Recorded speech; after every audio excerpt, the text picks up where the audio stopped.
And the first thing that we would like to do is acknowledge that we are gathering on Indigenous land. The Salt Lake Valley has always been a gathering place for Indigenous peoples, and we acknowledge that this land, which is named for the Ute people, is the traditional and ancestral homeland of the Shoshone, Paiute, Goshute, and Ute nations, and is a crossroad for Indigenous peoples. We pay respect to the elders past and present. Okay, and on behalf of the League of Women Voters and the Westside Coalition, I want to welcome you to the Q&A portion of our candidate forum. Before we get started, I want to acknowledge the many contributions from volunteers and organizations that made tonight possible. A huge thanks goes to my co-organizer, Helen Moser, with the League of Women Voters, Salt Lake, for her expertise and the many hours she devotes to increase voter participation. You just raise your hand.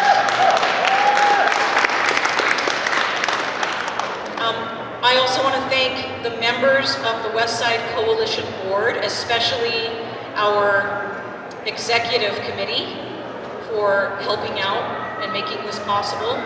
And thank you to the Fairpark Community Council for giving up their community council night for us to have this event. I want to thank all of our 6 Westside Community Councils: Glendale, Poplar Grove, Fairpark, West Point, Jordan Meadows, and Rose Park. There we go. And the businesses who are donating their services to help Westside Salt Lake City residents become vote ready. Utah State Fairpark, they have been an incredible partner with the Westside Coalition in donating this space and allowing us to come together as a community to increase civic participation. Also, DB Productions, who is providing all of the sound and video and live streaming tonight. We thank them. And Santo Taco and all Chay for the food that was donated. Please help me give all of them a big round of applause.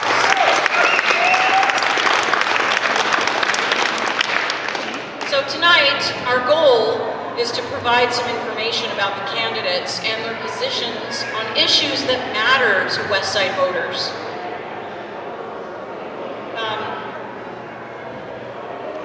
This will give you a better sense of the candidates' beliefs and priorities, and it's just meant to give you a start to help you start evaluating the candidates before you cast your ballot.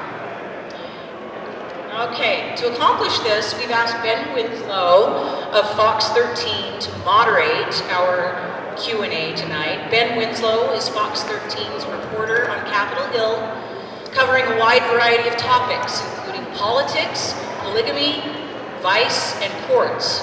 He has been in the news business in Utah for more than 20 years now, working in radio, newspaper, television, and digital news. Please welcome our moderator, Ben Winslow.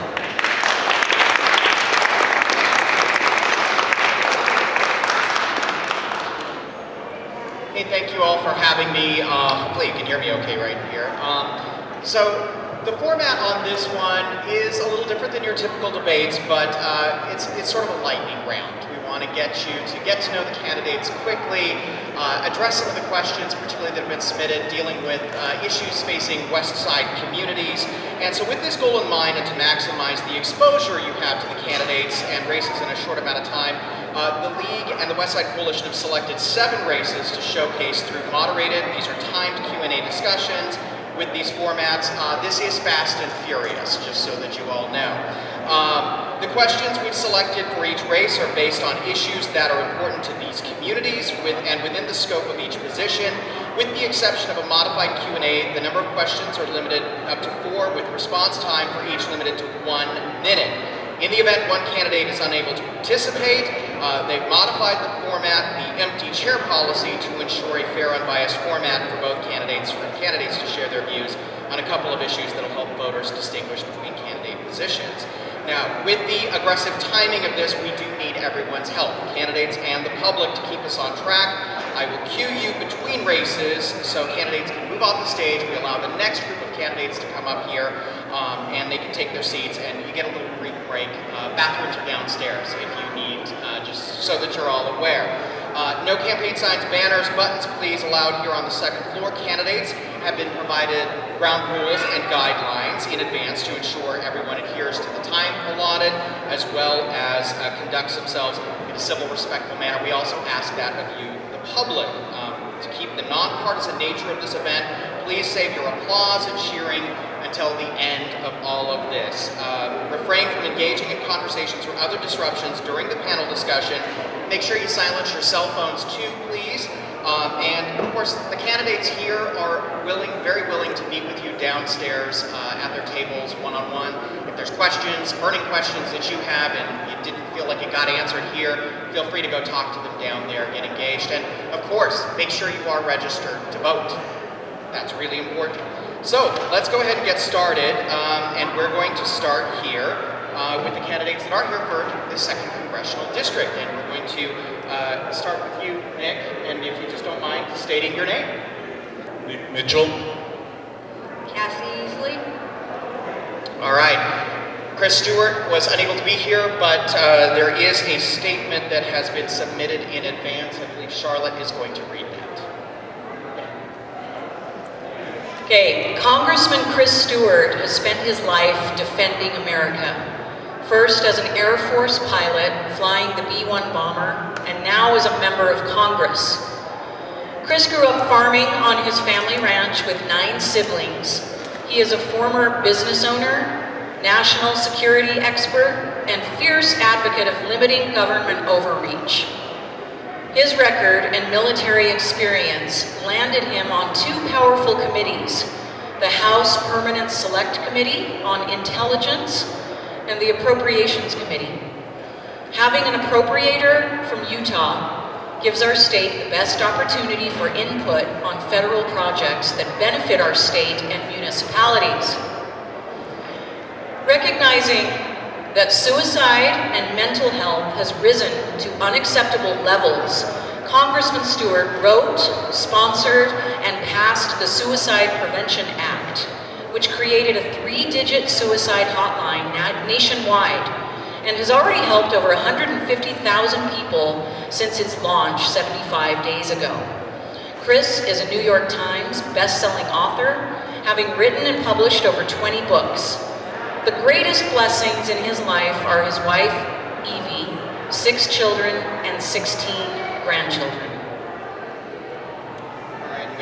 All right, and we understand he is in Washington, D.C. and unable to participate. Chay McFARLAND was also invited to participate. I understand he's not here, but and also did not submit a statement. Okay. Let's move on to the questions then, and you each get 1 minute to respond. The question is, if a future federal funding opportunity were to surface to bring funding to Westside Salt Lake City communities, what projects would you advocate for and why? Let us start with Nick Mitchell. The projects I would advocate for on the west side would be getting a train system out here so there's more public transportation and we can get to and from the city a little bit easier, because right now these roads are pretty congested and I experience it quite a bit having to travel up and down the state because this district is so large. And so I think we need to focus on public transportation. All right, Cassie EASLEY. Since this is my first time aboard, part of District 2 that I'm from is in the southern part of the state, and I am just now coming up here to find out the issues, and this is my first night here, so I am unaware of what the needs of West Side would be, but I would gladly listen to what they are so that I would be able to intelligently decide what it is that you needed by your input to be able to get you what you would need. All right, next question. How would you work to reduce political polarization and gridlock in Congress and build consensus on solutions to pressing issues in our country? Cassie, easy.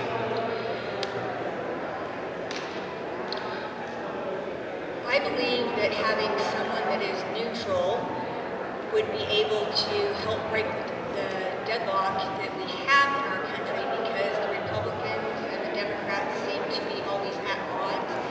And being from a third party, I believe that I could be much like a mediator so that we can bring things to a constitutional, so that we can bring things to a more constitutional decision rather than people fighting all the time. Mitchell. This is one of the biggest problems in Washington right now, is this extreme partisanship. And it's not one side or the other, it's both. And what we need to do is realize that these problems don't care what political affiliation you belong to. And it's our job as public servants to come up with solutions that help the American people. And the way that we do that is focusing on facts and data and making logical conclusions based off of those facts and data. Therefore, we can come to a pretty common consensus on what needs to happen, and there won't be this infighting, this extreme partisanship anymore. And also being friendly helps, just being a good person. Thank you both. Next question. What, if anything, should the government do to reduce the role of money in American elections? Let's start with Nick Mitchell. This is honestly one of my biggest pet peeves in politics, is the money that is required to run a campaign. I don't think corporations should be in politics. We're not there as public servants to serve corporations. We are there to serve the people. And one of the first pieces of legislation I want to put forth is getting PACs, super PACs, corporations, all out of Washington. And I mean, it's going to be hard to get passed, but I will work tirelessly to get it done. I also believe that insider trading, or politicians trading in the stock market, should not be allowed. I think it is against the law, and they've gotten away with it for too long.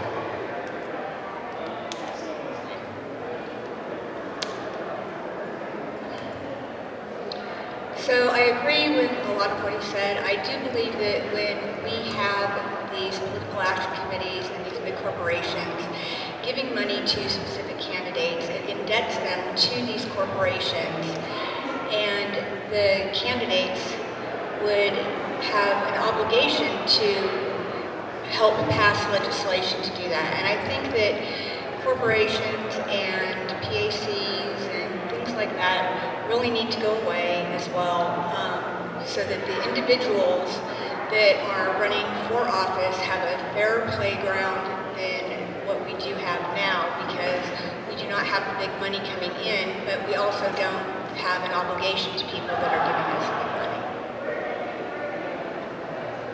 money. All right, we are going to our next question here, which is super fast.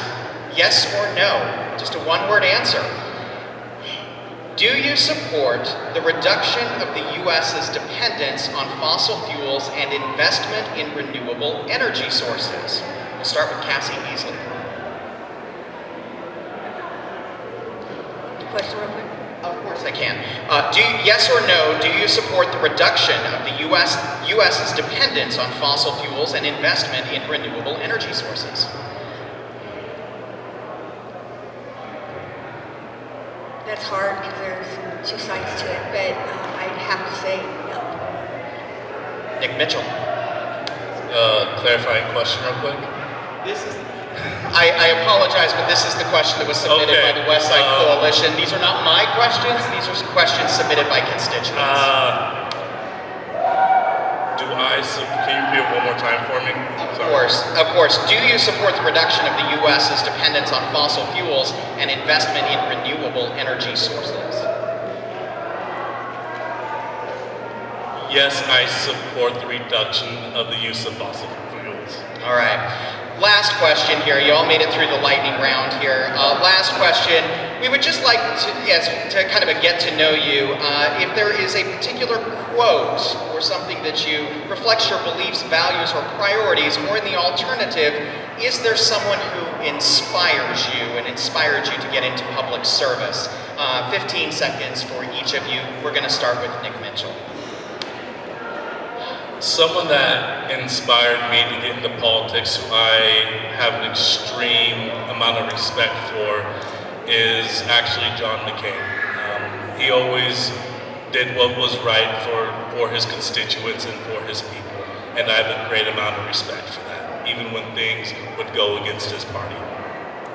Cassie EASLEY. I guess what inspired me to run for Congress was I was at a Liberty conference and Kate Dowley asked the question, do you know who stood up behind Rosa Parks on that bus? And nobody had an answer. And she said it's because he didn't stand up. So I wanted to be someone that stood up. All right, thank you both very much, and the candidates are available downstairs to answer any other questions you may have. Thank you. Let's give them a round of applause.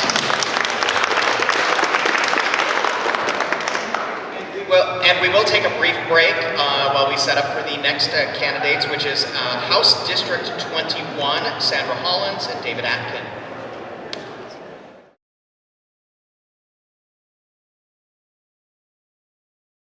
All right, we're ready to get started with the House District 21 race. I'll just repeat, this is a lightning round type of Q&A format here. The questions have been submitted by Westside residents to the League of Women Voters of Salt Lake, as well as the Westside Coalition.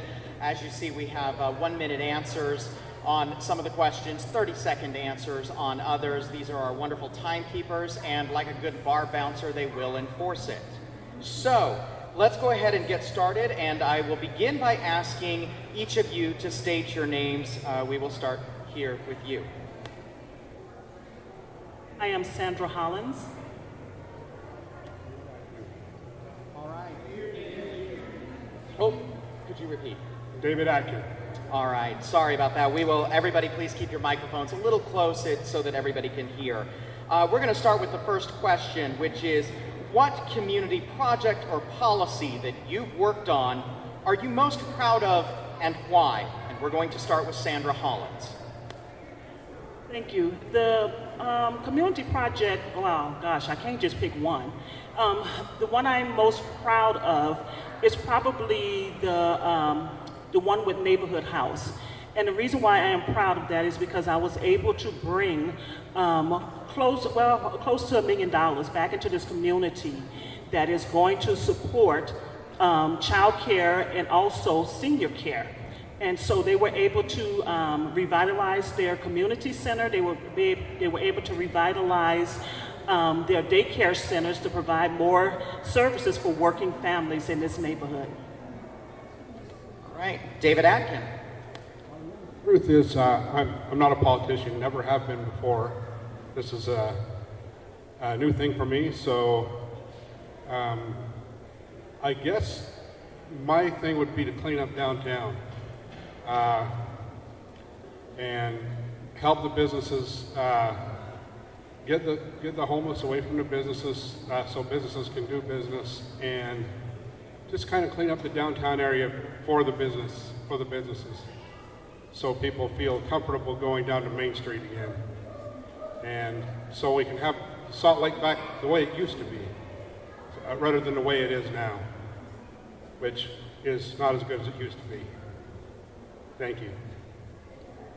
Okay, next question. What will you do to improve air quality and promote environmental justice for the West Side? We will start with David ATKIN.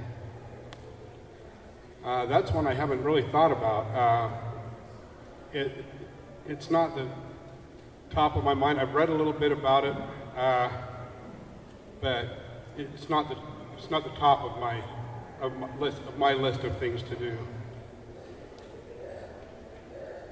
Sandra Hollins. Thank you. I think one of the biggest things that your West Side leaders at the Capitol was able to do this year, we all know that the inland port is coming.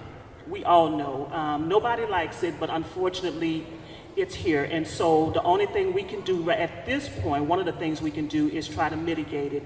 And one of the things that we did was to ensure that it was in statute that part of the money is going to come back to the West Side.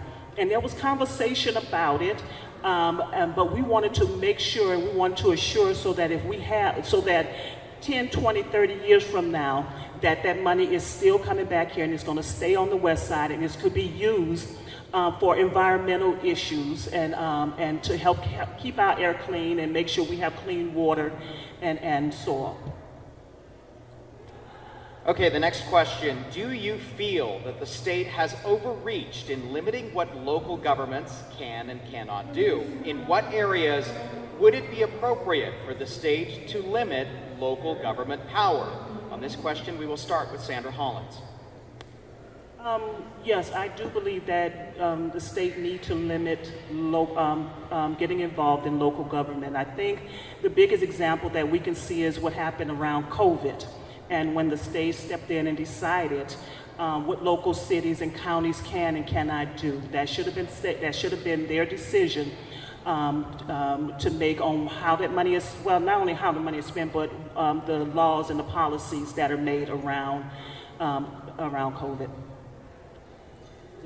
David Atkin. What's the question again? Sure. Do you feel that the state has overreached in limiting what local governments can and cannot do? In what areas would it be appropriate for the state to limit local government power?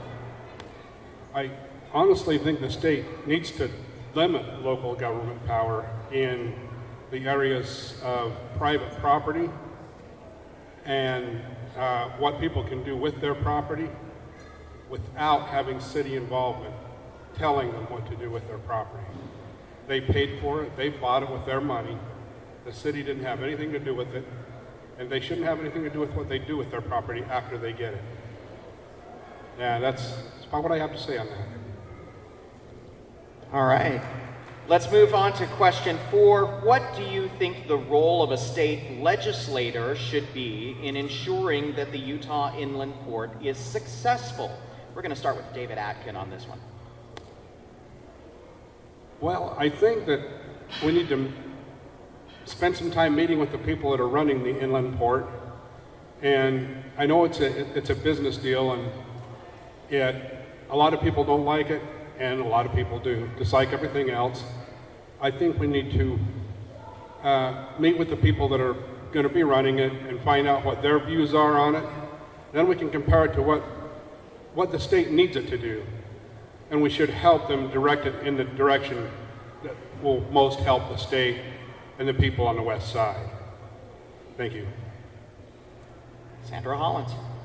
Sure. I think the one thing that we need to do on the role of the elected official for the West Side is to ensure transparency.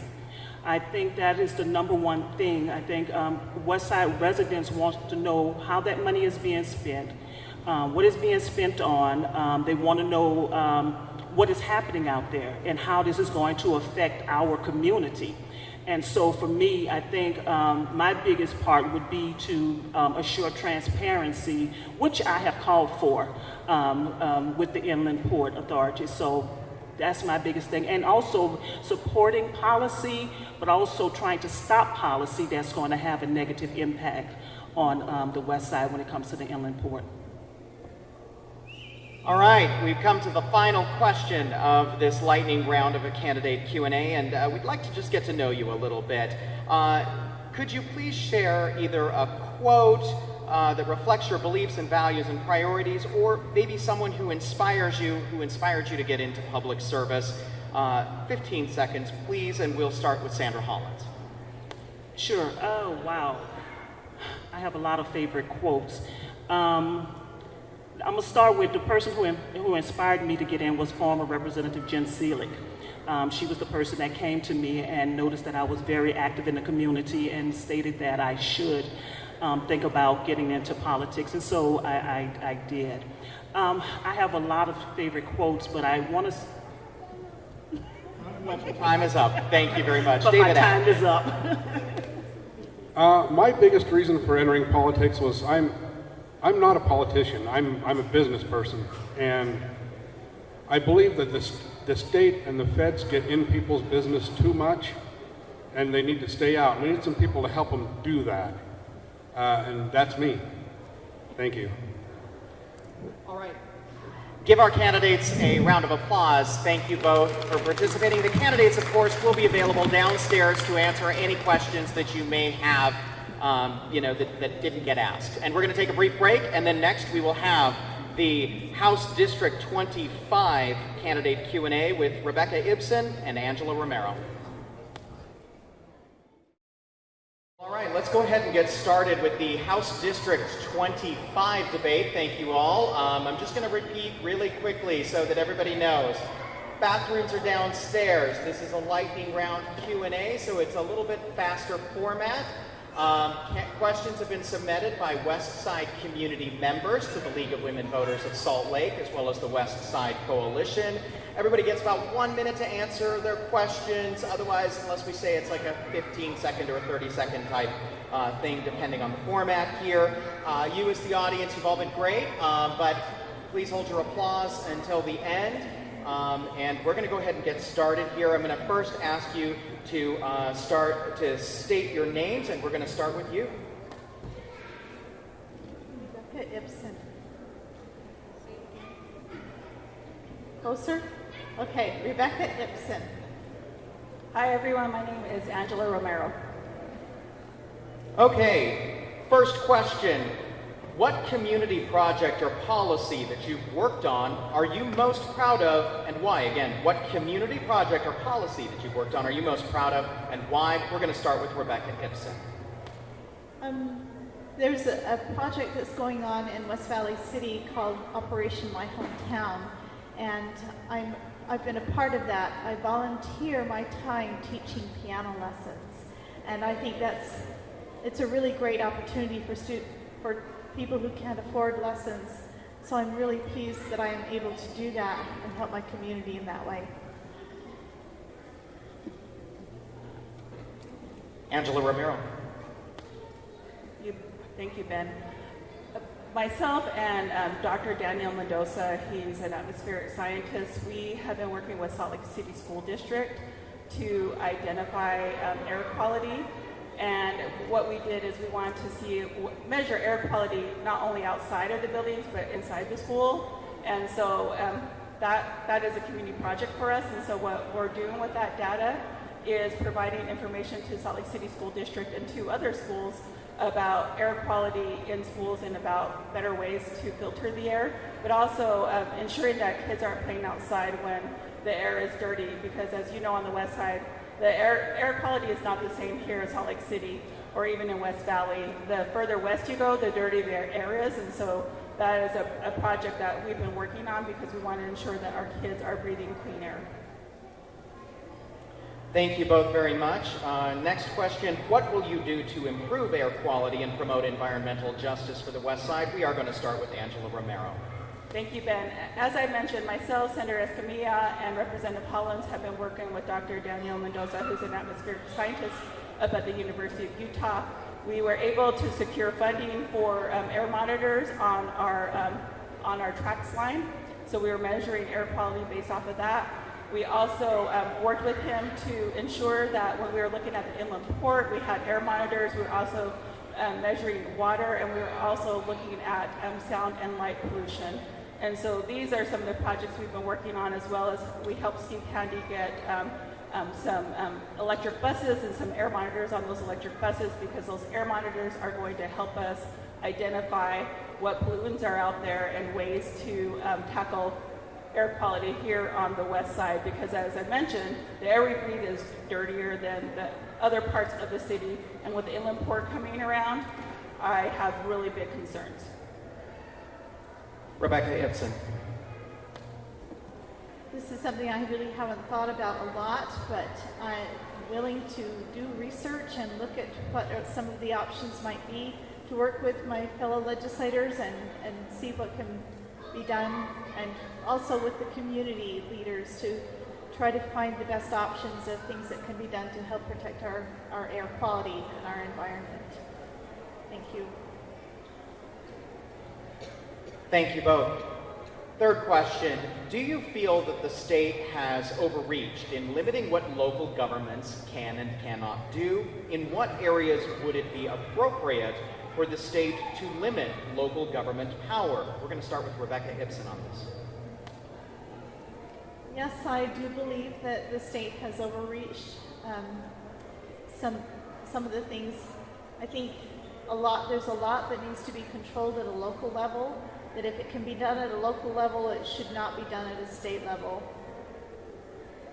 I would have to look into what some of those particular issues might be, but I think when the government is closer to the people and making the decisions, it's a lot better for everyone involved. Thank you, Rebecca. Angela Romero. Well, I would like to start with Operation Rio Grande. Myself, Senator Escamilla, and Representative Hollins, you'll see a theme here. We were one of the very few that stood up against Operation Rio Grande, and our city council was forced to, and our mayor were forced to do things when it came to addressing Operation Rio Grande. We're seeing that right now when you walk the parkway and you see so many people who are experiencing homelessness, and you see people who are living in trailers in our neighborhood. And we're trying to work with the city right now to find some solutions. The other thing we can talk about is vaccines and mask mandates. And another thing is the inland port. The inland port is a huge example of that, and we're looking at the transparency issues right now. And so, again, the state, in particular when it comes to Salt Lake City, and not talking about West Valley because my district is West Valley and Salt Lake City, but in particular when it comes to Salt Lake City, the state doesn't like what we do, and so they're always interfering with what we do. Thank you both. Next question, what do you think the role of a state legislator should be in ensuring that the Utah Inland Port is successful? We will start with Angela Romero. Well, as Representative Hollins mentioned earlier, it's about transparency. One of the reasons why we voted for the only inland port bill that we voted for is because we wanted to make sure there was an environmental assessment as part of that bill, which happened this last legislative session. We also wanted to ensure that the money was going to be reinvested back into our communities. And so we told Representative Schultz, who was the main person of that bill, we would not support him in that bill if he didn't put the border of the railroad tracks, so that any money that was brought in from the inland port was coming back specifically to the west side. And we wanted to ensure that the west side would receive those funding and those services. But really, with the different structure of the board and with having our councilwoman on the board, even though she's not a voting member, I have more faith that there will be some more transparency. But we can't be having what's going on right now, as we saw in the audit report, continue, because it's a waste of taxpayers' money. Rebecca IPSON.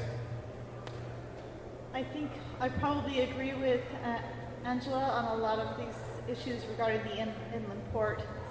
It's not something I know a lot of details about. Since I live in West Valley City, I'm not as up to date on some of the issues affecting Salt Lake City. My husband has family that lives in Salt Lake City, so I am aware of some things, but it's something that I would definitely look into and try to work with other people and try to find what is best to help the community and regarding the inland port and the things there. Thank you. Thank you both. You've arrived to the final question here, where you're asked to share a quote that reflects your beliefs, your values, or your priorities, or even if you don't have a quote off the top of your head, someone who inspires you, maybe inspired you to get into public service. This is about 15 seconds. Rebecca IPSON. There's a quote that I've heard that I really like from Thomas Jefferson, which states that government which is best governs least. So I think we need to reduce government size and keep things on a local level. Angela Romero. I have one word, two words, Archie Archuleta. And he mentored me, he's a Westsider, but this is a quote: if they don't give you a seat at the table, bring a folding chair, and that's what I do all the time up at the Capitol. Hold your applause, but this is the final question. This is it. So go ahead and give both candidates a round of applause. Thank you both. The candidates will be downstairs to answer any additional questions that you may have. We will take a brief break, and next up, Salt Lake County District 1, ARLYN Bradshaw and Richard Barnes. Thank you.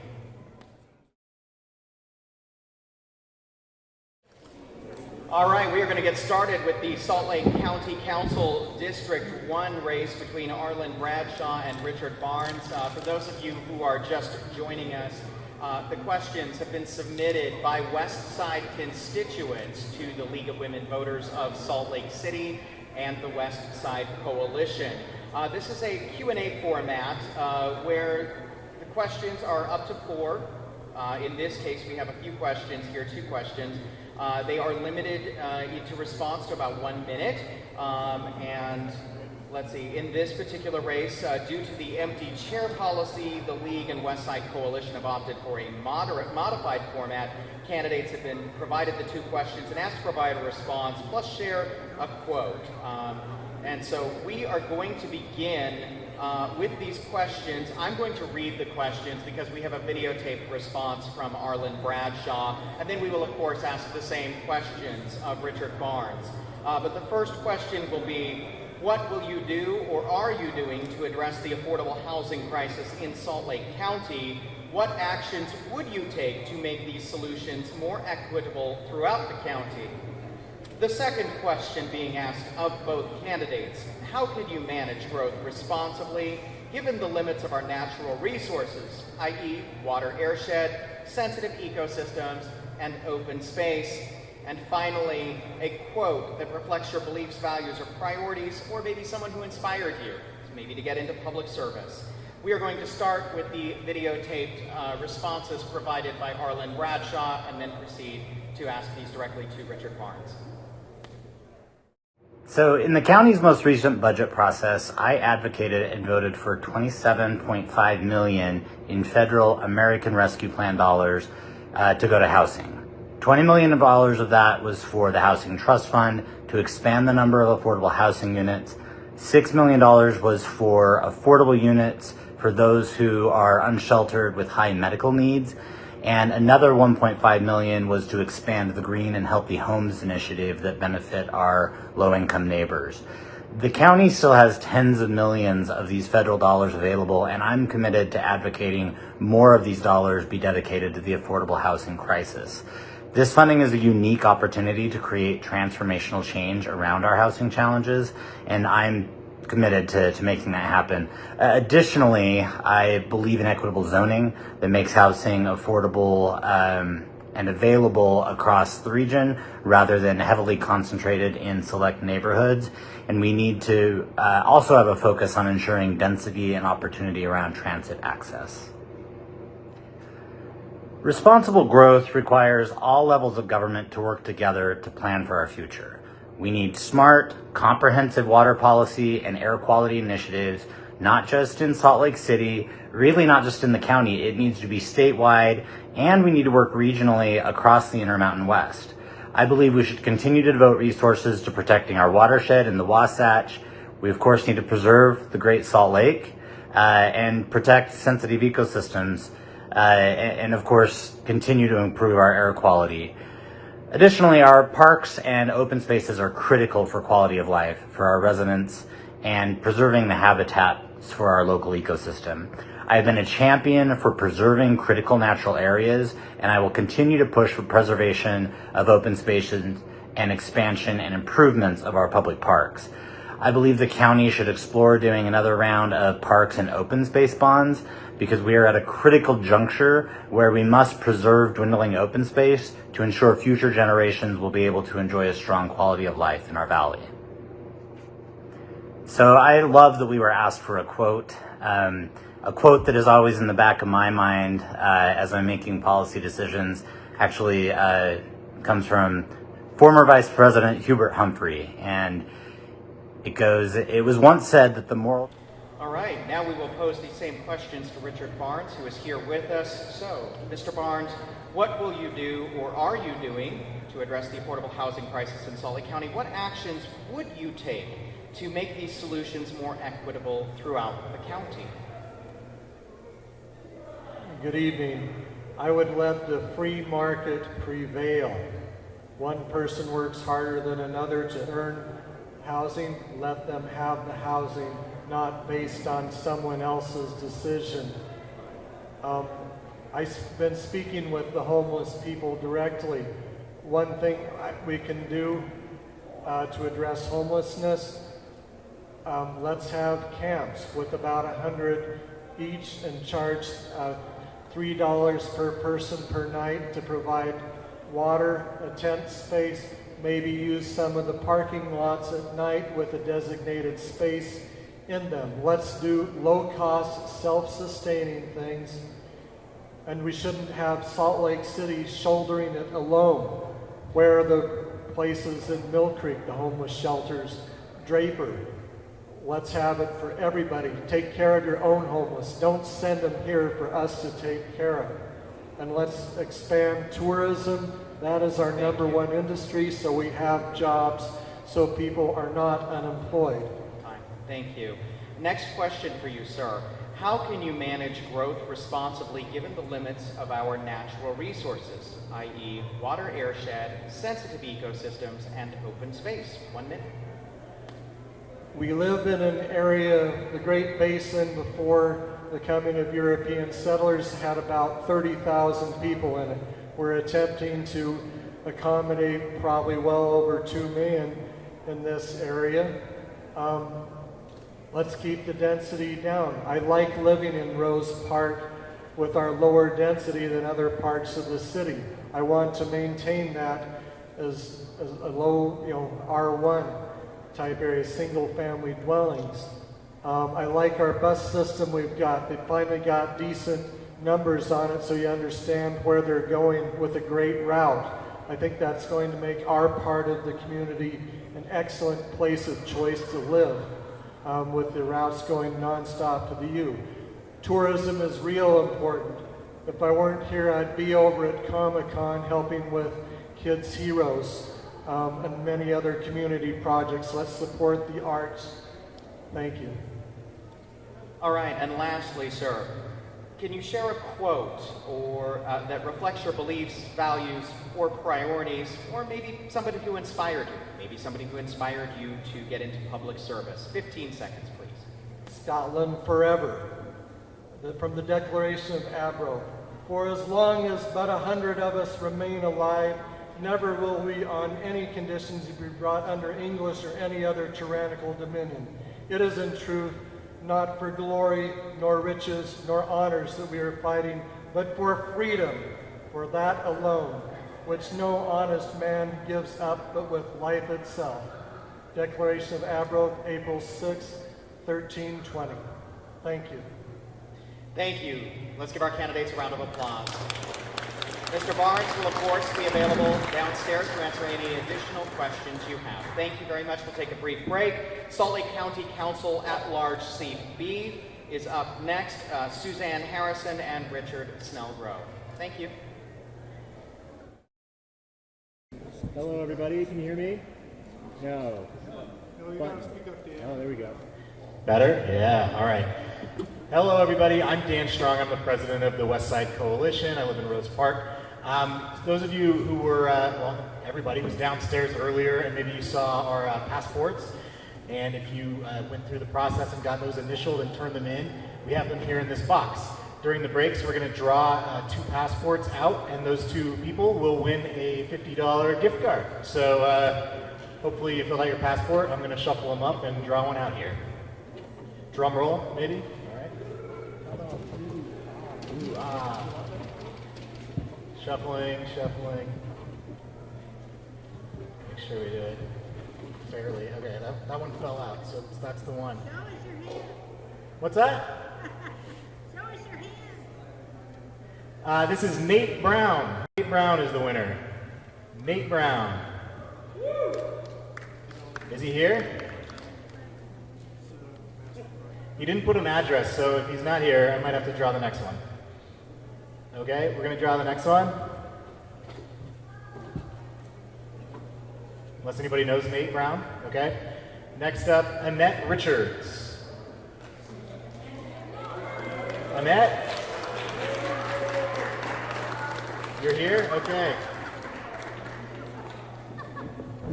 Let's see, I'll hand it to you over here. Congratulations. Thank you. No problem. One more, Ben? All right. Okay, next. Deborah Hunt. Deborah Hunt? Hooray. All right, that's all for now. We'll be back. All right, we're going to get started with Salt Lake County Council Seat B. Thank you again for joining us. If you are just joining us, I'm just going to quickly say this is a lightning round of Q&A. We have timekeepers here, so our candidates just be mindful right here, and we'll keep you on time. And also for our audience, please no applause, cheers, jeers, or anything like that. You can wait until we're done, and the candidates will be downstairs afterward. If there's any questions that you just want to ask them, please feel free to walk up there. That's why they're running for office. So these questions have been submitted by Westside residents to the League of Women Voters of Salt Lake City, as well as the Westside Coalition. So let's just go ahead and get started. First of all, I'd like you just to state your name for the record, for the crowd, and we will start with you. Richard Snellgrove. Suzanne Harrison. Excellent. Thank you both. Okay, first question. What will you do, or are you doing, to address the affordable housing crisis in Salt Lake County? What actions would you take to make these solutions more equitable throughout the county? We're going to start with Suzanne Harrison. Thanks so much. So in my regular day job, I'm a medical doctor on the west side of town. I also currently serve as a state legislature member in the Utah House representing Sandy and Draper. And this session, I was proud to work on and vote to support over $70 million in affordable housing funding and also funding for homeless services. This is a challenge for the entire state, and I will leverage those relationships and connections I have as a state legislator to help increase funding at the county level and throughout the county to help address our serious shortage of housing. This is something that is a top priority for me, and it can't just be any one city's responsibility to address this, and we can't just have it be left up to individuals to be able to, solve it on their own. This is a statewide problem. Thank you. Richard Snellgrove. Thank you. As a member of the Salt Lake County Council, as has been articulated by my colleague ARLYN Bradshaw, we recently spent, and I voted for, $26 million to go towards affordable housing for our vulnerable population, those at risk, to help in this regard. Another thing, and there's more on the way, we're estimated at least $15 million more, possibly more, as we meet with developers and those in the community to see how we can address this. Another thing caught my attention this past Tuesday at council meeting, and that is our accessory dwelling units. Salt Lake City represents 17% of Salt Lake County's population of 1.2 million. And so we do have municipal authority over the unincorporated area. And the number of people that were adopting accessory dwelling units was dismally poor. I would like to see us incentivize that for more accessory dwelling units, ADUs. Thank you both. Next question, how can you manage growth responsibly given the limits of our natural resources, i.e. water, airshed, sensitive ecosystems, and open space? On this question, we will start with Richard Snellgrove. My first concern as a member of the county council is the well-being of my constituents, their quality of life. I'm concerned about their quality of life more so than the quality of life of those that may choose to move here. The quality of life involves air quality, involves transportation, their overall health. That's why I'm fighting against the gondola in Little Cottonwood Canyon, because it does nothing to benefit the people that already live here. I'm fighting an outspoken advocate for the proposed gravel pit in Parley's Canyon. It does nothing to benefit the air quality of people who live here. I'm an advocate, I was an advocate and the sponsor of funding from Salt Lake County for No Fair February. and I'm the driving force between expanding that to no fare January, February, and March for UTA this coming November. That's a work in progress. We'll see how it turns out. Thank you. Suzanne Harrison. So I'm a medical doctor. I became a medical doctor because I wanted to help people. It's the same reason I ran for office for the legislature. It's the same reason I'm running to represent more of my neighbors on the county council. My top priority is helping everyday Salt Lake County residents afford to live here. I've been a leader in fighting the food tax in the legislature. When this legislature voted to actually increase the food tax, I led the fight against it. I helped gather signatures to repeal that tax increase, and I will continue to fight for everyday regular people to afford to live here. I'm a co-chair of the Bipartisan Clean Air Caucus in the legislature. I will continue to advocate for air quality and common sense solutions. I created a website to help people know where they can buy cleaner burning Tier 3 gas. I was a leader in helping bring that to Utah. I bring expertise both as a healthcare professional, but also as someone that has relationships at the state level to advocate for helping regular people. I hope to earn your vote. All right, next question.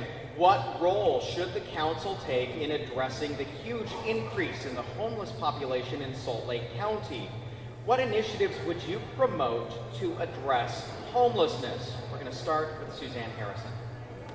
So this is something I've already been working on in my 4 years in the legislature.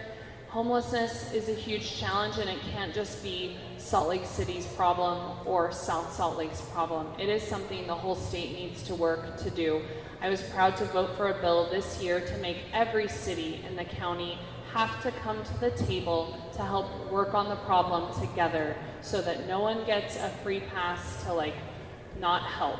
I voted for funding to help address homelessness, and as a medical doctor, I bring expertise to help move upstream and helping people get services that they need before it's a crisis. We have over $65 million that could be helping people stay in their homes. We have rental assistance programs that need to be more aggressively distributed to people that would benefit from the help.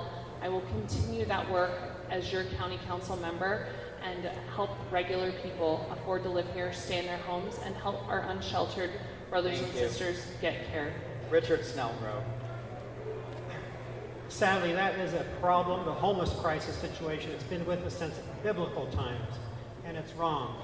As a caring society, it's our responsibility to care for those who are not capable to fully take care of themselves. That's why, as my service on the Salt Lake County Council, I've supported the expenditure of millions of dollars to go towards helping people with addiction recovery, homelessness, housing affordability, and most recently $26 million to go to beef up our affordable housing inventory with $15 million at a minimum, more to come. Accessory dwelling units, I touched on that earlier. That's another thing that we need to incentivize so that those homeowners and developers have the incentive to expand their portfolio and inventory of affordable housing to meet this critical need for the population that's vulnerable and in need and suffering. Thank you both. Next question. If elected, what would be your two top priorities for the council or the county council's fiscal year 23-24 budget? Let me repeat that just because I stumbled a little bit. If elected, what would be your two top priorities for the county's fiscal year 23-24 budget? We're going to start with Richard Snellgrove. The people of Salt Lake County are suffering. They're being hit the ravages of inflation. Inflation is estimated at 13% on food. Overall inflation rate is 9%. That's the greatest thing impacting the quality of life of my constituents. I'm not in the inflation business. That's a federal issue. I don't control federal monetary policy. It's not something at the state or local level. However, I am in the quality of life business. A family can no longer maybe afford a trip to Disneyland. Maybe they can no longer afford a trip to Yellowstone. Maybe all they can afford is a trip to the park. So it's my responsibility as a county council member to not impose taxes on them, because that's another financial burden on struggling families, but to look to quality parks, make sure they're aware of programs that we have to offer, such as Meals on Wheels, recreational opportunities, do what we can to contribute to the overall well-being and enhance their quality of life. Thank you. Suzanne Harrison. So I think it's really important to have a fresh pair of eyes on budgets at once in a while. And I'm running against someone, if elected, it'll be 18 years in the same office. I think a fresh pair of eyes and a fresh perspective is needed, and that's why I'm running. My top priorities will be fighting the food tax and fighting for policies that help everyday regular people afford to live here, including affordable housing. I'd like to see more investments in parks and recreation, making sure that we're taking care of the parks that we have already. I just was talking to a constituent about Constitution Park and the hazards that it presents to local residents, that because of the overgrowth and lack of care, they're not able to enjoy those parks. This is what county services are about, and I want to make sure that we're meeting the needs of everyday regular people so they can recreate, enjoy this amazing place that we live, breathe clean air, and afford to live here. And I think a fresh take on things is important. I've pledged to serve just 2 terms, and then it's someone else's turn for a new perspective. I believe in term limits. Thank you. All right, last question here. We would like for you to share a quote that reflects your beliefs, values, or priorities. Or if you don't have a quote, maybe someone who inspires you, someone who maybe inspired you to get into public service. This we're only going to ask for 15 seconds, and we will start with Suzanne Harrison. Well, the person that inspired me to run for office was my daughter. I volunteered in her kindergarten class, and she had 29 children in that class and 1 teacher. And I thought, you know, someone should really do something about this. This is a problem. Someone should help. And it occurred to me that I could be the person to help. That's why I'm running for office. Thank you. Richard Snellgrove. The beloved Prime Minister Margaret Thatcher said the following, which I agree with wholeheartedly. I shall stay until I am tired, so long as the people need me. I shall never be tired of work to serve the people. Thank you. Let's give our candidates a round of applause. Thank you all very much. We will take a brief break, and we'll come back with the Salt Lake County Clerk's race, Gout Maragani and Lanny Chapman. All right, we're at another break, which means it's time for another drawing. For those of you who arrived recently, we are drawing out passports. For those of you who filled them out, put them in this box.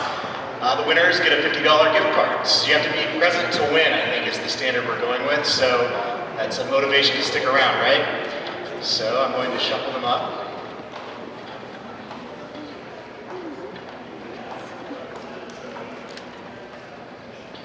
Okay, Joshua Tutau. Joshua. All right, you also get the Best Hair Award. Nice work.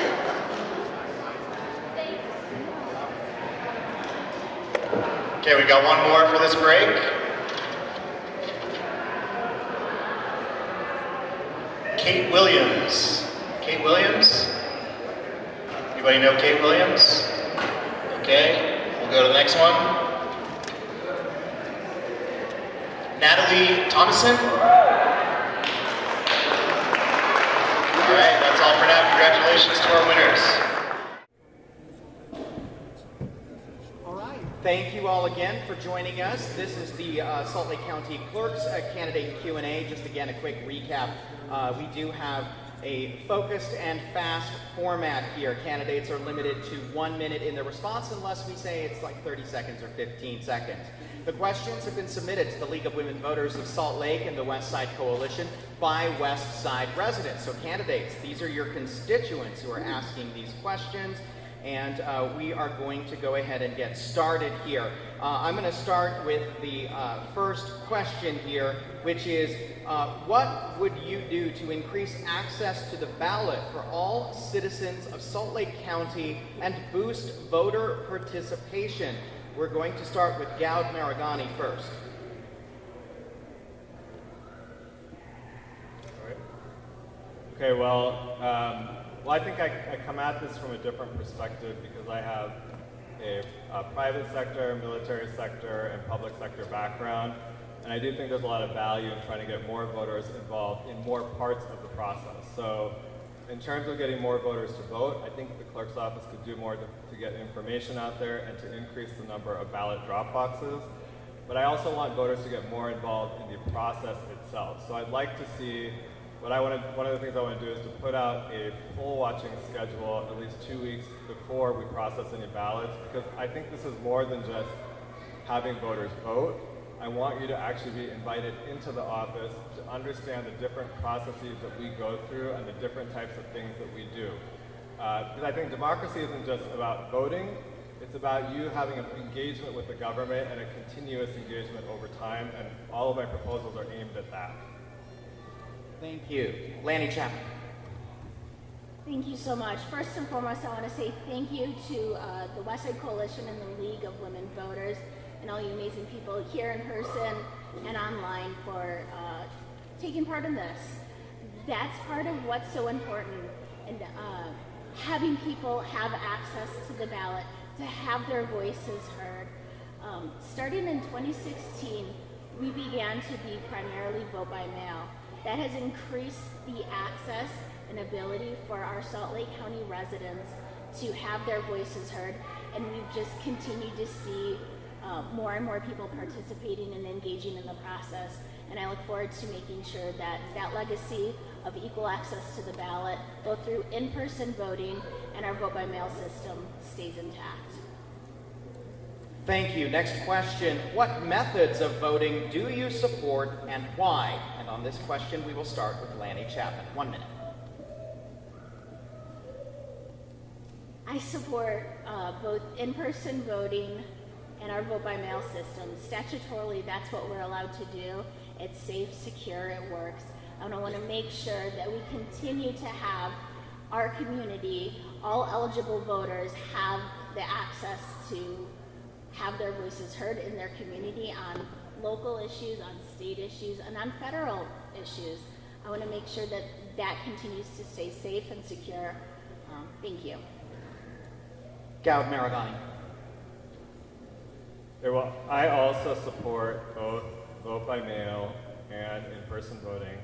I'll just note that it's the state legislature, it's not your county clerks that actually determine the methods of voting. So as your clerk, my pledge to you is that I will run your elections according to state law. And I think the way I approach this is I think there are a lot of improvements that we can make to our system to make it more secure and make it more transparent and accurate. And that's kind of my goal at this. So for example, we did a review of the Salt Lake County election, and the data that we were given showed that there were more than 14,000 excess ballots received by the county clerk's office that could not be attributed to registered voters. So one of the things I pledge to you is that I will reconcile election data after every election, and I will come to you and explain to you if there are any discrepancies in it and how we will prevent those discrepancies from happening again in the future. Thank you both. Next question. How would you increase the public's awareness and understanding of the current voting process and ballot safeguards to ensure a fair and secure election? On this question, 1 minute, and we will start with Gowd Maragani. Of course. How would you increase the public's awareness and understanding of the current voting process and ballot safeguards to ensure a fair and secure election? 1 minute. That's a great question. What I want to do is before every election, I'm going to put out a notice telling people the pros and cons of each method of voting. Right now, I think the way that the county clerk's office approaches it is that they say that all methods of voting are the same, and it is my belief that there are pros and cons to each way that you vote. And I think with more information, voters can make a more informed decision about the best method of voting for them. So for example, ballot drop boxes. I think there's a lot of pros to it. As your county clerk, I can completely control the chain of custody. There's a benefit from a budget perspective as well, because if you put your ballot into a ballot drop box instead of the mail, that cuts down on postage costs. And so if you have those pros and cons, these are, I think voters can make a much better decision about what is best for you in terms of how you vote. Lanny Chapman. Great question. So to increase public awareness, as we all know, voting has become under the microscope in the last couple of years. One of the things that we have done while I've been in the clerk's office is engaging with the public through social media, through going out and going to high schools to ensure people understand the processes and the policies we have in place to ensure the safe and secure elections. It's not just important for us currently, but it's important for the next generation to understand how important it is for them to be able to vote in a method that's statutorily allowed and in the best way that they feel safe and secure voting. Thank you. Next question. On a scale of 1 to 10, 1 being very low probability, 10 being extremely serious, how would you rate the seriousness of election fraud in Salt Lake County and why? 1 minute, and we will start with Lanny Chapman.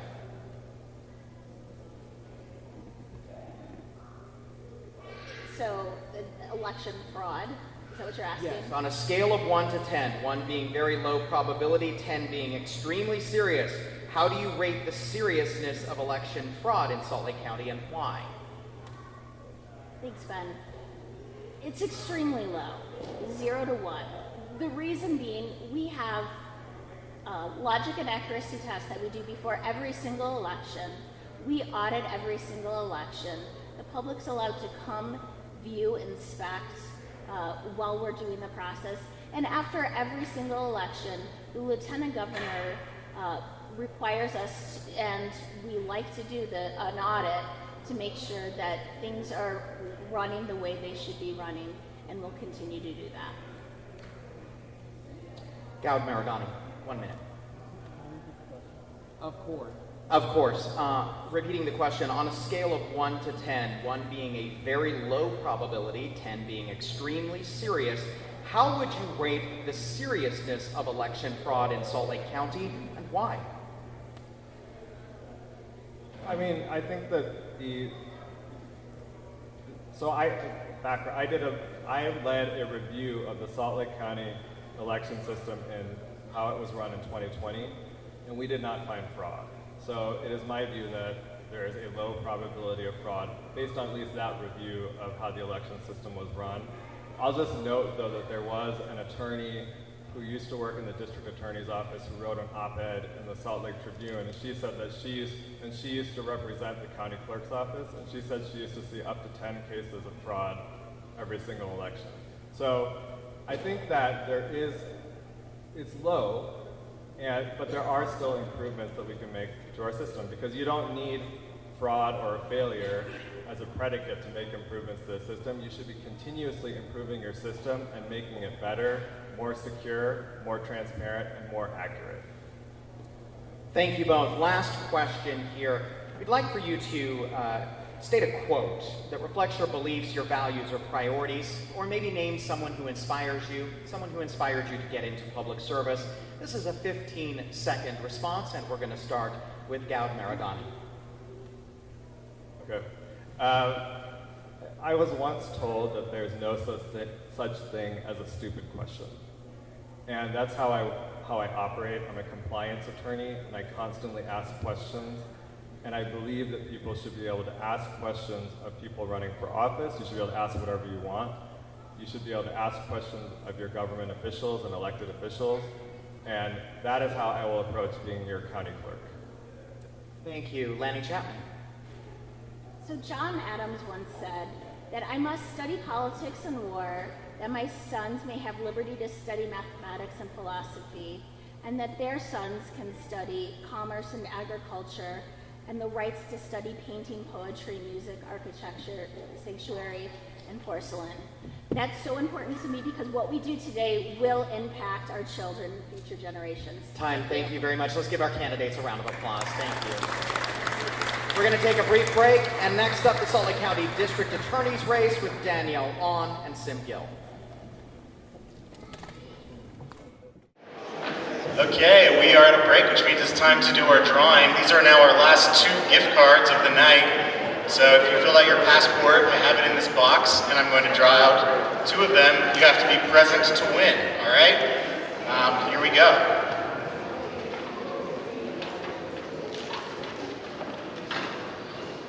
I don't know if I said this, but the prize is a $50 gift card. Just a Visa gift card. Okay. Carla Busenbark. Did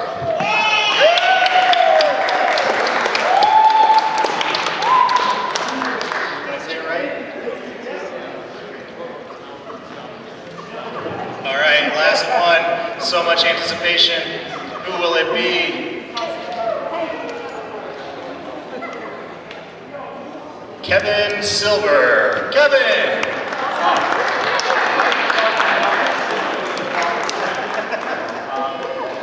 All right, if you didn't win, come again next year. Thank you very much. Thanks to all our candidates. All right, thank you again for joining us. We are going to go on with the Salt Lake County District Attorney's race with Danielle Ahn and Sim Gill. Due to the league's empty chair policy, they've opted for a modified format.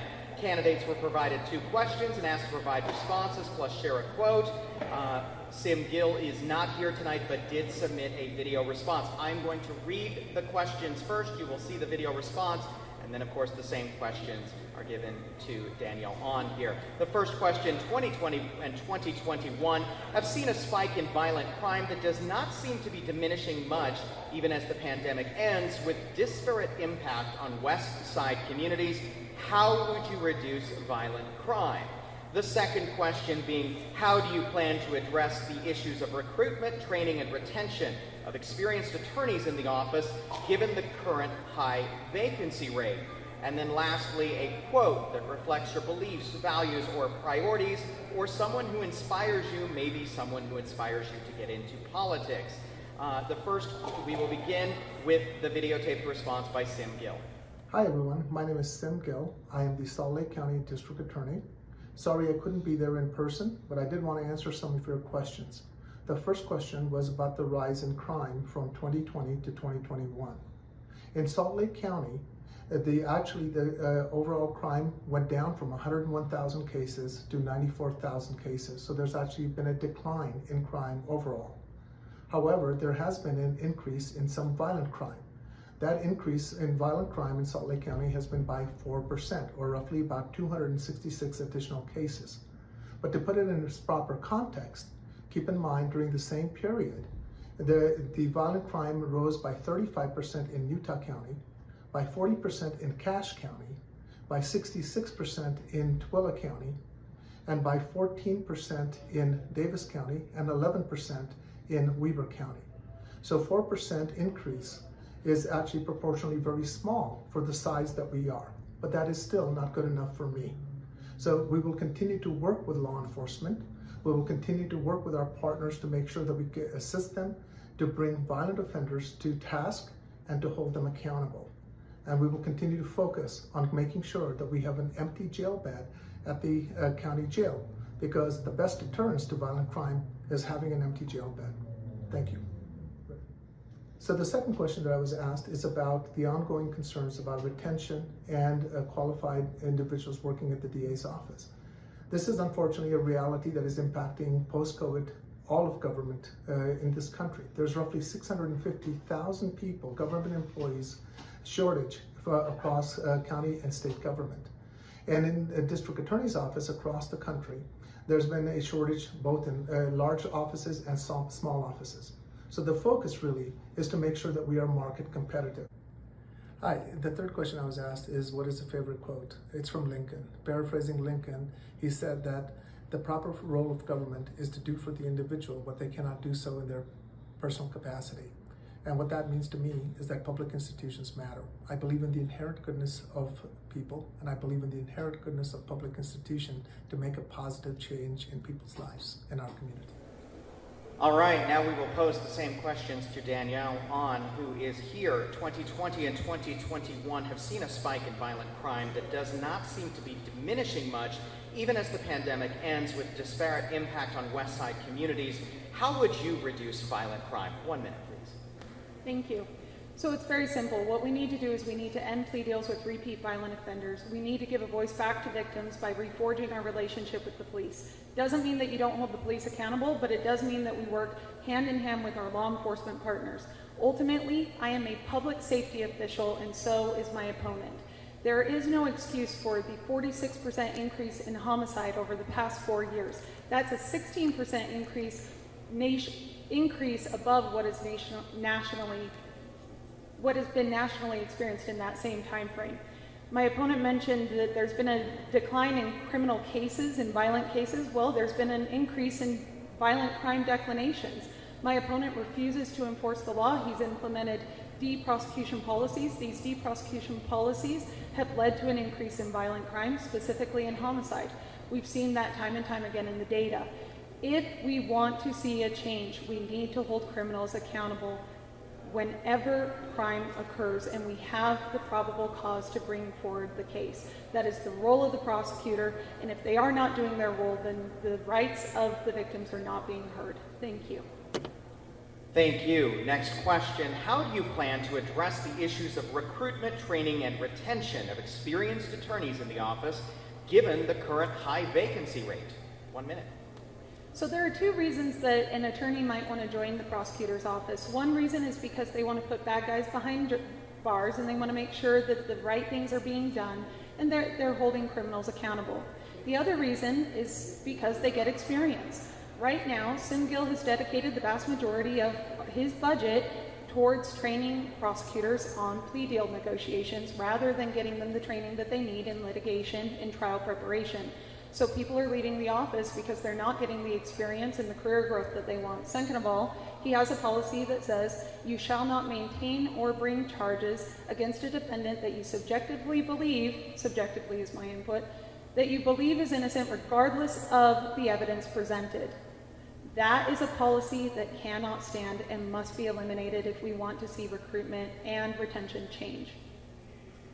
Thank you. Last question. Can you share a quote that reflects your beliefs, your values, or your priorities? Or if you don't have a quote ready, maybe somebody who inspires you or who inspired you to get into public service. So the person who inspired me to get into public service, well, the quote rather, I'll just give a quick quote, sorry. My quote is, "Am I my brother's keeper?" It was given by the first murderer that, if you're Christian, you believe the first murderer in history. And the reason it inspires me is because I am my brother's keeper. I care about everyone, and the law needs to be equally applied to all. Thank you. Thank you, Danielle. Please give Danielle and Sim a round of applause. Candidates available after this to answer any questions you may have downstairs. Thank you. We're going to take a brief break, and up next we will have the Salt Lake County Sheriff's race with Rosie Rivera and Nick Roberts. All right, thank you again. Now we are going to move on to the Salt Lake County Sheriff's race for the candidates for Salt Lake County Sheriff, Rosie Rivera and Nick Roberts. The league announces that due to the empty chair policy, they've opted for this modified format. Candidates have been provided the questions and asked to provide a response. In this case, Rosie Rivera has a videotaped statement as she is unable to attend. I will read the questions first, and then the candidates will respond. We will start with Rosie Rivera on this one, though, because of the videotaped response and the nature of the format here. These questions, again, submitted by Westside residents to the League of Women Voters of Salt Lake City and the Westside Coalition. The first question will be, Westside residents have some concerns that factions in law enforcement may be becoming politically extreme. Do you see this happening? And how can you be a part of constructive solutions to keep that in check? The second question is, how can the Salt Lake County Sheriff respond to concerns about racial injustice and equity in policing while also protecting the community? And the last question, please give a quote that reflects your beliefs, your values, or priorities, or in the alternative, someone who inspires you, or perhaps someone who inspired you to get into public service. We are going to start with the videotaped response from Rosie Rivera. Hello, thank you for giving me the opportunity to answer your questions. The first question was Westside residents have some concerns that factions in law enforcement may be becoming politically extreme. Do you see this happening? I do see this happening, not just in Salt Lake County, but across the country. The second question was, how can you be part of a constructive solution to keep that in check? The way that I can do that as sheriff is to ensure that when we are hiring law enforcement, we are looking for signs for individuals that show a pattern for extremism and not hire them. Do thorough background checks also have policies and procedures in place, guidelines, and consistently stay on top of it. That's how we can, keep this in check, to answer your question. The second question was, how can the county sheriff respond to concerns about racial injustice and equity in policing while also protecting the community? Well, I'm already doing that. I've participated on multiple panels for the Council on Criminal Justice Reform. Also, just last week, I was in Washington, D.C., participating in the Police Executive Resource Forum. We were talking about gender bias. We just have to continue to, number one, understand it, admit that there is racial injustice and equity issues. I'm a woman in a male-dominated field, so I've been dealing with equity my entire career.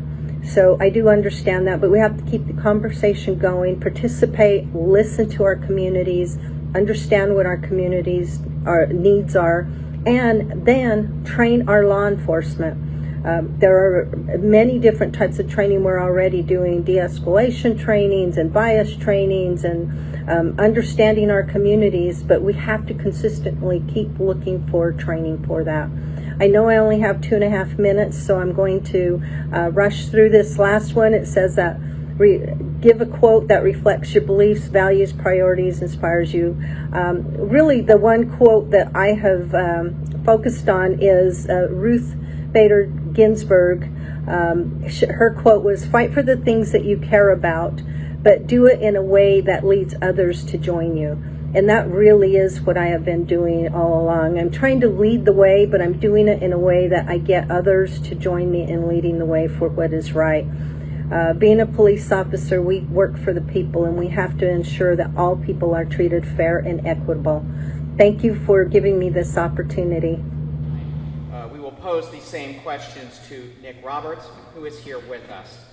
Westside residents have some concerns that factions in law enforcement may be becoming politically extreme. Do you see this happening? How can you be a part of constructive solutions to keep that in check? First, I want to thank everybody for letting me be here to answer this question. Yes, we have seen fascism throughout the United States. There have been cases. There are things that we can do to prevent it by proper background checks, by policy, by good trained supervisors who are going to be looking at these officers, working with the officers. Your first line supervisors can see these issues, bring them out, and stand up and bring it to a problem and solve the problem. If we continue with education, if we continue with working with our people, working with the officers, showing them support, and getting with the public, we can turn this problem around. In Utah, we are lucky. We have good officers. We have officers that will stand up, do the training, and protect the public. We as administrators, sheriffs, attorneys need to make sure that this is happening and that we monitor it and we continue to back. Thank you. Next question. How can the county sheriff respond to concerns about racial injustice and equity in policing while also protecting the community? 1 minute, please.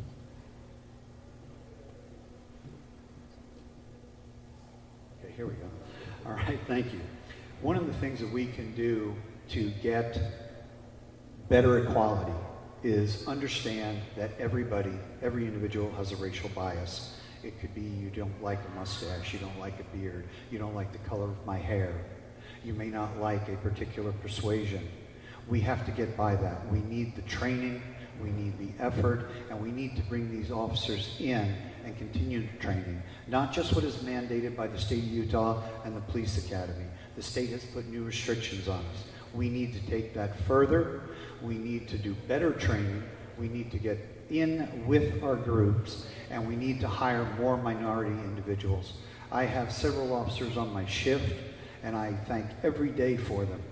The Hispanic community, the Ecuadorian community, if we do not get these people, the women, into our profession, we will fall behind. I am going to do extra recruitment and bring these people in and show them that there is a career that you can defend the public and what we stand for. Thank you. Last question. Could you please share a quote that reflects your beliefs, your values, your priorities, or in the alternative, someone who inspires you, maybe someone who inspires you to get into public service? This is a 15-second answer. To be very quick, I'm Nick Roberts, I'm running for sheriff, and I'm going to use a quote from Robert Peel. The police are the public, and the public are the police. The police are being only members of the public who are paid to give full-time attention to the duties which are incumbent on every citizen in their interests in the community for welfare and existence. These are the things we stand up for. Thank you very much. Please give our candidates a round of applause. Mr. Roberts will be available downstairs. If you have any additional questions, something that you want to ask him that was not asked in the debate. Next up, our last debate. Thank you all for sitting here through this and getting to know your candidates. Make sure you're registered to vote downstairs. Salt Lake City School Board, Seat 1, Bryce Williams and Jeremy Anderson after this brief break. Thank you. All right, thank you all again for your visiting here tonight, getting to know the candidates again. This debate put on by the Westside Coalition and the League of Women Voters of Salt Lake City. Just wanted to let you know again, this is a focused, fast Q&A discussion. The questions have been submitted by Westside community members to the League and the Westside Coalition. And this is Salt Lake School Board Seat 1 between Bryce Williams and Jeremy Anderson. And we're going to get started with the questions right away. Question number 1. How do you propose to provide an equitable education to a diverse student population? This is a 1-minute response, and we are going to start with Bryce Williams on this question. Yes, the way to provide an equitable education for a diverse variety of students is that we really need to understand the lived experiences of the students that we're representing. There's not a one-size-fits-all approach to students. We need to get to know them, their family experiences, the things that they struggle with, the things that are good in their lives as well, and then we take those and we have conversations and we work together as a community to address those. Thank you. Jeremy Anderson. Yes.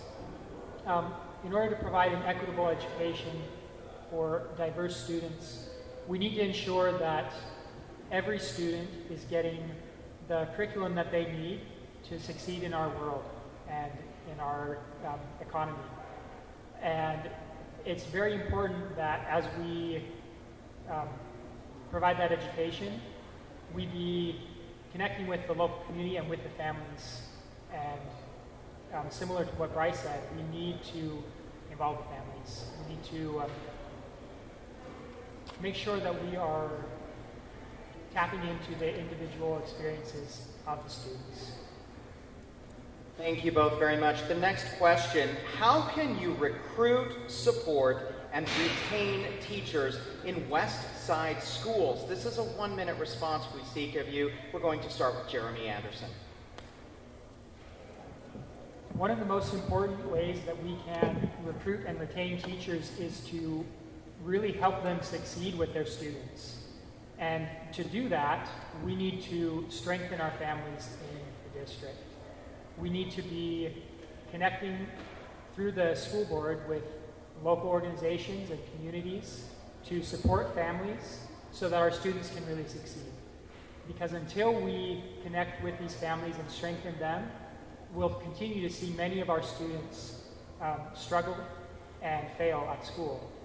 Because there's more to their lives than school, and we need to support them in all those ways.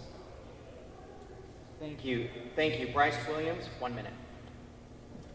The way that we recruit and retain teachers, first and foremost, we need to pay teachers more. Our teachers in our district are often having to find second and third jobs. The price of housing in Salt Lake City is going up, and teachers are not able to stay here. Additionally, we also need to look at other incentives outside of compensation for teachers. In terms of regular pay, we also need to incentivize and pay teachers for the professional development opportunities that they need to have to serve our students. Additionally, teachers also need to be trusted to do the job that they're hired to do, and other political influences do not need to get in the way. Thank you both very much. The next question submitted is, in an increasingly polarized political environment, how will you keep the board focused on educating our children? I'm going to give this to Bryce Williams to start with.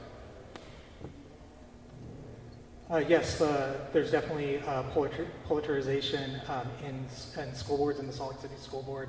The way that we keep focused on the students in our district is, again, to have the conversations with the families, have the conversations with the students, and know what they're going through. Part of that is having conversations with families, it's having conversations with teachers. It's really coming together as a community to have a dialogue on what is going on. Any personal situations that are going on within the board need to be put aside.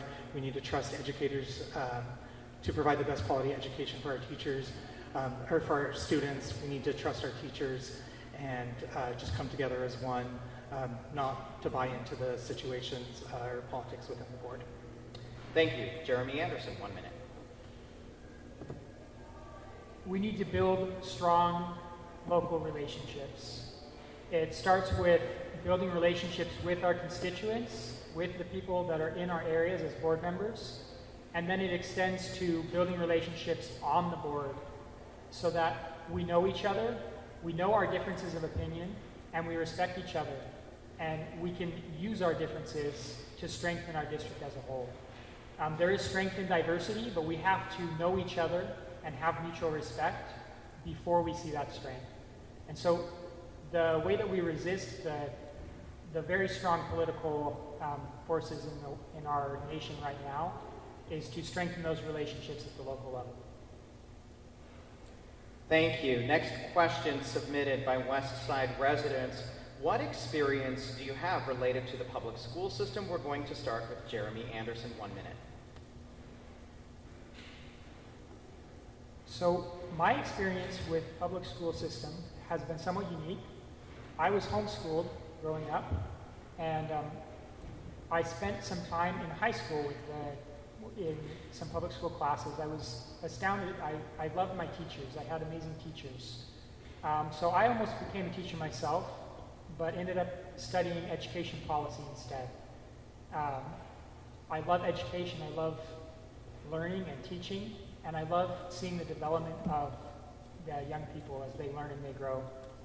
And I will complete a master's in education policy in December. Thank you. Bryce Williams, 1 minute. Yes, my experience in the public school system, I'm a product of the Salt Lake City School District.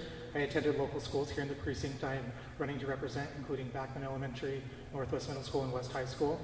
I also served for a number of years as a board member on the West High Alumni Association, 2 years as president, and during that time I was able to raise over $1 million in scholarships with my fellow board members, so I do take pride in that. I'm also an educator myself. I work at the University of Utah as an administrator, but I also teach, and the work that I do is focus a lot on the connection between K-12 education and pipelines to higher education. In addition, I attend all the local school community council meetings and listen to my constituents there. All right, thank you. Lastly, we'd like for you to give us a quote that reflects your beliefs, your values, or your priorities. Or if you don't have a quote handy, maybe someone who inspires you, somebody who inspired you possibly to get into public service. This is a 15-second response, and we're going to start with Bryce Williams. Yes, I have a quote prepared. It's from Henry Ford. Coming together is a beginning, staying together is a progress, and working together is success. This is my whole mantra, that we have to work together in the public education system. Thank you. And Jeremy Anderson. Family is the first school for young children, and parents are powerful models. I think that we need to enlist the strength of our families. Thank you both. Let's give our candidates a round of applause. And of course, they will be available afterward here to ask questions. That is the end of our candidate Q&A. I'd like to thank all of our candidates and of course you, Westside residents, for showing up, getting involved, and getting to know the candidates in these very important elections. Please feel free to reach out to all the candidates and raise questions that you have. Visit their websites, check out their Facebook pages, other social media to learn more. Be sure to stop by the League of Women Voters table to find out about key election dates and deadlines. Check your voter registration status and register to vote. And of course, the tables are around where you can pick up more resources about these candidates and voter resources to help you make an informed decision. Most importantly, make sure that you have a voting plan, and make sure you encourage others to do the same and get out and vote. Thank you all. Have a wonderful evening.